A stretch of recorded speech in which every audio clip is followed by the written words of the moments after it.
All right, guys, I wanted to get on here today and talk a little bit about why you see people in your gym that have been there 3, 4, 5, maybe even a decade, and they look the same. They haven't changed one bit, but they train hard. They train with intensity. You see them there almost every day. You know, they're there every day, if not more than you are. You know, why do they look the same? It's something that me and my sister have talked about in the last few weeks, actually. Just why there's people in your gym that haven't changed at all. And you know, you're changing slow and steadily. You're maybe putting some muscle on here, putting some weight on. Even if you're yo-yoing up and down, these people seem to just stay the same. Conversation we had, which kind of led me into this whole topic, but I do think about it on a regular basis because I did it for a while. I started in CrossFit, actually, which was good. You know, you learn the fundamentals of training and you learn the basics. I definitely am very blessed to have those coaches and have had them coach me in kind of a one-on-one setting in that small CrossFit gym I started in, which led into my bodybuilding success and where I'm at now. But to go back to where I was in CrossFit, I was a younger kid, you know, 15, 16, 17, getting into it. Not really sure what was going on with what. And I knew if I lifted weights, I'd probably put muscle on. So I stayed there. You know, everyone around me was changing. Everybody in the CrossFit box was changing. We dug toenails on hardwood floors. But everybody in the CrossFit box and everybody around me was changing. It was kind of a community sort of thing. It was group meetings in the morning or before every workout. It's cool, you know. CrossFit's a cool community. I knock it in the sense of some of their training philosophies and diet philosophies, but the whole camaraderie of it is actually fantastic. So let that be said. But yeah, I was starting in CrossFit, you know, going 5-6 days a week, doing those crazy high intensity interval training workouts with Olympic lifts involved. Definitely getting stronger. Definitely cardiovascular system was much better. But a year and a half into it, I was still the same fat, stubby kid. Really athletic. I could push some weight around and keep up, that's for sure. Don't get me wrong, but I needed a bigger weightlifting belt. It just didn't make sense for what I was doing. And I saw a lot of other people in that gym too, in that CrossFit box, that were in their 40s, 50s, 60s, that didn't have necessarily major physique goals, but they were in it for the camaraderie and the health aspects of it, and they stayed the same pretty much too. Which gets me thinking as to why, you know, if we're all in there training like maniacs 5-6 days a week, why doesn't our physique change? Why doesn't the look change even a little bit? If anything, I saw a lot of people regress because they think you need more food to do CrossFit, which is not true at all. So I'm in there, you know, we're all going 5-6 days a week, but the variable that was missing is the diet. Yeah. What are you doing? So you're in there for an hour a day. What are you doing the rest of your 23 hours? I think that's where most people get stuck, is you're hella consistent. You're dialed 1 hour a day. But what are you doing the other 23 hours? And that's where the industry, I don't want to say the industry has it backwards, but people's common sense and just, you would think if you train like a maniac every single day, you would elicit some sort of progress, right? But the missing variable is diet. It kind of goes back to the yo-yo philosophy I have and how you need to layer things into your lifestyle rather than trying to layer your lifestyle into some other plan. And that's what CrossFit was. It was a lot of just really intense on the body. You're doing competitions every single day. Or you get home and you're on the couch and you can't even think and you're just like, And so your recovery might not be as well because you're not going to be as active the following days, you know, walking around, getting steps in, staying hydrated.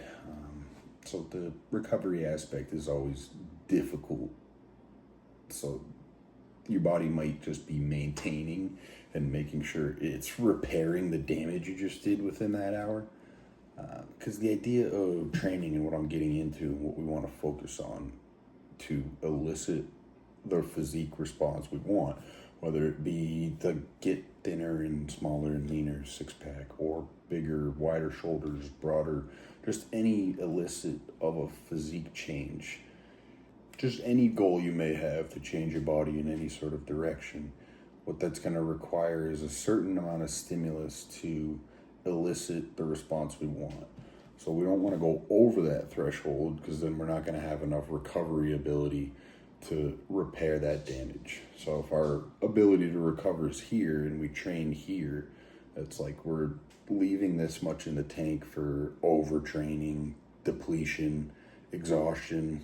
I mean, you do 2-3 weeks of that and you won't be able to train. Your recovery ability will just drop to the point where your training is going to fall off as well. So the idea is to, okay, I have a set goal in mind. I want to lose this amount of weight and I want to put this amount of, okay, cool. And you're at this level. So we figure we need to train for an hour a day doing these types of exercises, just enough to elicit a response so we can recover from the damage we just did. If we can't recover from the damage we just did, you're going to put your body in a more of a survival mode. And it's just going to do the bare minimum to keep you alive. And that's one of the hardest parts one of the hardest places you can be in trying to build muscle and trying to change your physique, is when your input is way too high and your recovery ability is way too low. Steroids, in a sense, a lot of guys get on steroids to increase the ability to recover, thus you can train a lot harder. But for those normal folks, guys that just getting into it, want to do basics, health, get leaner, basic goals, you really got to think about not overtraining, and don't train like a bitch. Don't be don't 2 reps in reserve, 3. I don't know what that shit is. Don't ever do any of that shit unless you're dealing with an injury. But train like an animal still. Just make sure you're doing 3-4 exercises on a compound lift, and then 3-4 exercises on a smaller body, maybe a machine, some cable work. Don't push your CNS so high that you can't recover from it too. That's the main point here, is to train right in that sweet spot so you can elicit the response you want, one, in the gym, and recover from it. A lot of people are just eliciting a response in the gym, and then the recovery is, it's not only sleep, diet, water, supplementation. You can keep going down the list, I guess. Stress levels, it's all that. So the other 23 hours of the day, what are you doing? I mean, what kind of diet are you eating? What kind of sleep schedule are you following? Are you up till 2 a.m. playing video games? Are you working night shifts and having to grab fast food because you don't have enough time to meal prep? Does your meal schedule look like? Your meal timing? Like all those other variables under recovery in the other 23 hours are really where you should be focused on. Bare minimum training twice a week, 3 times a week, depending on where you're at, and really focusing on recovering from the training that you just did is where you're going to elicit the most response. I can do 225 for reps on the bench press, and yeah, it looks cool, it's intense, it's great, but I'm not really eliciting the response for the chest. It would be much more beneficial for me to go to a pec fly machine and just do light reps to stimulate the pec muscles, rather than just slam it all out on my front delts and my triceps. So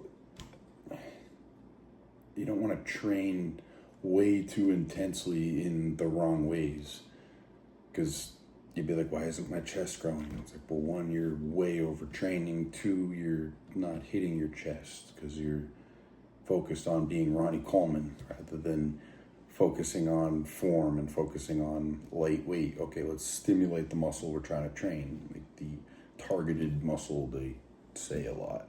Let's train the specific targeted muscle, not do flat bench and train 15% of the pec. It really makes no sense. So you would want to do, I guess you wouldn't want to, but you would bet you would be better off doing lighter weight on a completely different exercise that you actually feel it in the chest rather than just slamming intensity all over the gym and wondering why you're not growing.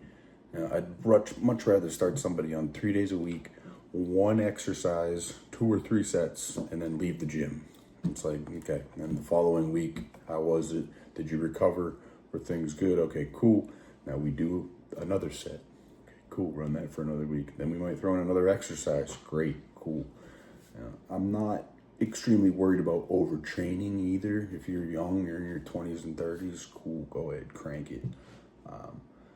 But the problem is it's much harder to recover when you don't have the diet locked in, you don't have the sleep locked in, you don't have the meal timing locked in, the supplementation isn't there. Like everything's all out of whack except you're getting your workout in. That is dialed. You're consistent. You're dialed. And it almost makes no sense. You might as well just stay home and put that hour of focus towards something else. If you're just going to damage the body and then recover it and then damage it and then recover it, then you're not going to elicit any response. What's the point? So if your goal, you enjoy working out, hell, I'm not telling you what to do. I'm just telling you my thought process and my experience with seeing people look the same for years on end and wonder why they're not changing. I've even had them be like, "Oh, what have you been doing?" Well, the basics, training, eating, sleeping. And nobody's honest with themselves either. Like, I'm doing all that, and I'm in a calorie deficit. And it's like, be honest with yourself. Are you really in a calorie deficit and not losing weight? I don't know about that. But I will say your physique can look different on different macros, higher fats, lower this, lower that. But we're all human. I mean, maybe there's an alien or something watching this, but we're all human for the most part. If you drop us all off on an island in the middle of nowhere, we're all going to lose a significant amount of weight. That's for sure. None of us are breaking the laws of thermodynamics in that one. So make sure you have your diet locked in line with the training you're doing, or else it really makes no sense unless you're a power lifter or whatnot. I mean, there's always all those what ifs. What if you're this? What if you're that? I guess if you're watching this far, you're probably interested and understand what I'm saying. Maybe you're on the treadmill or whatever the other day and we're like, yeah, he's right. There are like 4 or 5 people in my gym that look the exact same and have for the longest time. It's like, but they're here every day, training like a maniac. But are they sleeping 4 hours? Are they eating? And it's, what are they eating? When are they eating? How are they eating? There's so many different variables that play into it. But the basis of it is, for those of you that are locked in that 1 hour and nothing's really changing, put less emphasis and pressure on that 1 hour and more emphasis and pressure on the other 23. Make sure you, take 15 minutes off of your hour workout to go to the grocery store and walk around and make a list and really make sure you have everything, or take 15 minutes before your workout to make sure your meals are prepped for after your workout, because you got to deal with the kids or you got to deal with your wife or whatever. Just everything's about time management, and if you've already proved you've got that 1 hour locked in, then you've proved you can slowly start to lock in the other 23. It just takes time and layering things in. Same philosophy with my yo-yo dieting system. It's like you slowly, one thing at a time. You get used to it, you acclimate to it, okay, boom, add another thing in. Get used to it, you acclimate to it, boom, add another thing in. I mean, you can use this analogy for those of you gym bros. Most of you know, all right, we're going to start a cycle. We're going to start testosterone only, right? We'll see how we respond to one thing. Just one makes sense, right? Because if you throw testosterone and then 2 other things in, I don't want to say anything else, so we get banned, but if you throw 2, 3, 4, 5 things in and plan a whole 16-week cycle, 20-week cycle for your first rep, and something goes haywire 8 weeks in, bunch of acne, I don't know, your nipples go, anything could go wrong. How do you know what it was? Was it the testosterone? What do you do at that point? So, and that's where most people are like, something goes wrong, they have no clue what lever it was that went wrong or what they should pull next, and it's just all goes to.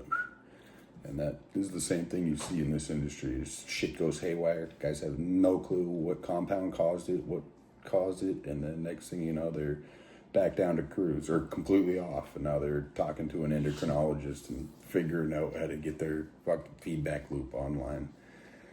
So that's a good analogy to think about.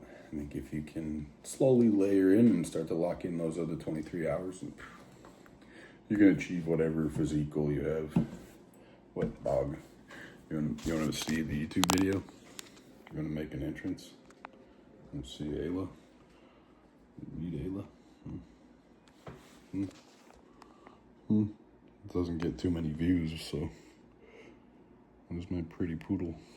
Yeah. But yeah, so something to think about. I know this is more of a rant and all over the place, but I'm getting better at getting my point across on camera, as some of you might be following along and seeing. So we're getting there. That's for sure. Hopefully you guys are getting good value out of this. Those that are actually tuned in, apply some of this knowledge that I'm giving you guys here, and DM me on Instagram and let me know what you've tried, what you haven't tried, if any of this helped, if any of this didn't help. Yeah, I'm always there for you guys. And the biggest takeaway here, I would say, is, yeah, if you're somebody that's been in the gym for the longest time and are dialed in, you're a workhorse, you're training, you're really consistent, hour, 2 hours a day, 5 days a week, 6 days a week, and you have consistency, you have discipline, because you figured it out in that area, most likely because you enjoy it, right? More than eating chicken and rice and eating the other things, but figure out how to enjoy it. Figure out or realize that those 23 hours will make the hour in the gym much more worth it. You get much more bang for your buck on a physique goal conversation.